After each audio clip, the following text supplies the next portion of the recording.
Video games have come a long way over the last 30 years. Sometimes, it can be easy to look at the shiny new games that have been released and forget just how much fun games were at their inception.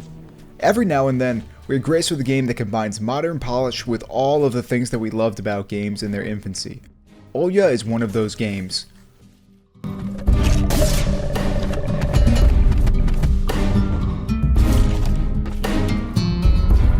Olija is shrouded in mystery from the very second that you boot up the game. Not only is one story filled with secrets for you to uncover, but as the gameplay is revealed and secrets come to life, it becomes even more clear how much fun you're going to have with this game. On the surface, the setup seems fairly familiar.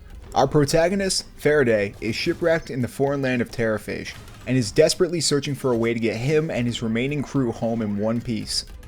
However, not only is he feeling the call to go home, but also the desire to go find Olija, a woman to which he is somehow connected. At first, the gameplay will seem simple.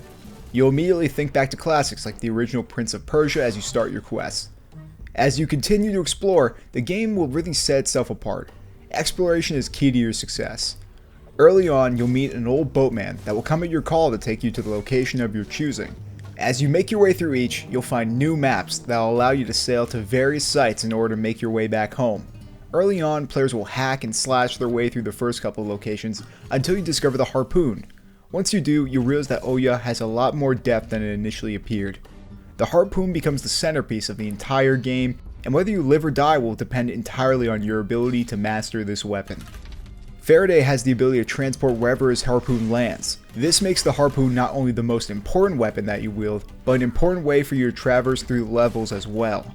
Learning to use the harpoon is one thing, but becoming its master is another beast altogether.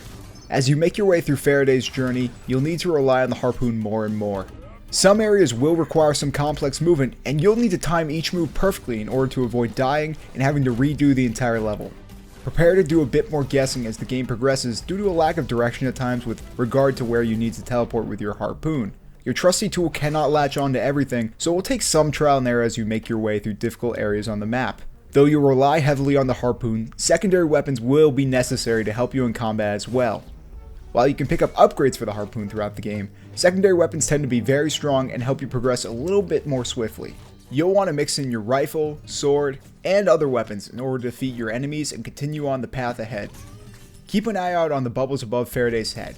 Yellow bubbles represent teleport attacks, and as long as you have one yellow bubble left, you'll be able to land finishing blows on the bosses in order to take them out even quicker. Backtracking is a big part of the game, and you'll especially want to make sure that you return to Oaktide fairly frequently. It's here that you can recover some health, rest up, and buy various items to help you on your way. A favorite place to shop for us was the hat store. You can buy and craft different headgear that not only adds to your style, but give you certain abilities as well. You'll receive various perks in combat depending on which hat you choose to take into battle with you. Oaktide is the hub for you. In between each level, it's good to explore and see what new items are available and make sure you're prepared for whatever lies ahead.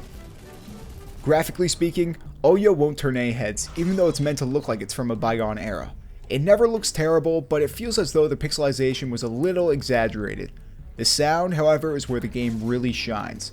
Wearing headphones will help make the sound of the game that much more powerful.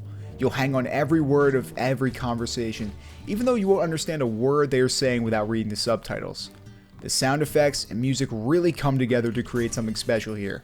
Olija is a game that, when it works, is a really fun time, but when you can't figure out where to go next due to a lack of direction, or even worse, just struggling to string together the right combo with the harpoon, it can be incredibly frustrating. Swinging around and teleporting from place to place is incredibly rewarding, and you'll feel like the monarch of video games when you get it exactly right, but the frustrating elements of the combat will definitely test your patience at times. However, it's worth the frustrations in order to play one of the more original titles we'll see this year, which is a cool thing for a game that really tries to remind us of games from the past. Devolver Digital should have another hit on their hands with Olija from Skeleton Crew Studios. Olija was developed nearly in its entirety by one person, and here, Skeleton Crew really lives up to their name. We give Olija a 7.5. For other reviews, previews, and all other things on video games, keep it locked to handsomephantom.com and subscribe to us here on YouTube.